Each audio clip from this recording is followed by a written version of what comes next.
Just saying the word proverb brings a feeling of immediate respect. There's analysis and advice, and there's nifty slogans and quotes and old wives' tales and catchphrases, and they all have an impression of wisdom and a sense of moral authority. But are all proverbs wise? I don't think so. Some of them are downright dodgy, and many are past their use-by date. 1629. A dog, a woman and a walnut tree, the more you beat them, the better they be. Don't even think about it. And what about the camera never lies? Well, that was 1895 and Photoshop hadn't been invented. In France, they say, fools invent fashions and wise men follow them. That could be rewritten. Fools invent fashions and guests at royal weddings wear them. God sends meat and the devil sends cooks. 1542, that was long before MasterChef. And what about All the World Loves a Lover? Well, it didn't work for Tiger Woods. He lost all his sponsors. There's an alarming number of proverbs that blatantly contradict each other. Take your pick between birds of a feather flock together and opposites attract. And what about many hands make light work, or too many cooks spoil the broth? The most famous contradiction of all is absence makes the heart grow fonder, or out of sight, out of mind. Well, that had a rewrite in 1929. Absence makes the heart grow fonder of somebody else.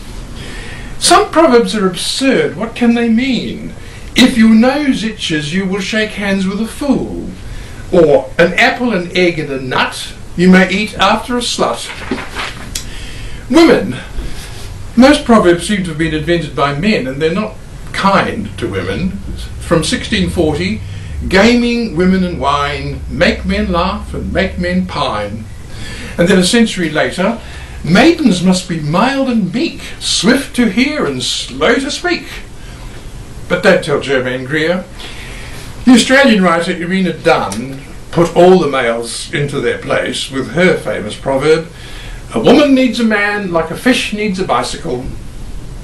There are proverbs which really do hit the mark. In Romania, for instance, if someone is being pretentious, you say, you're a lady, I'm a lady, so who will feed the pigs?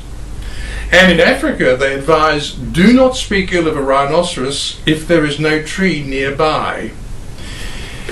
In our profession, it's good to hear, a book is like a garden carried in the pocket.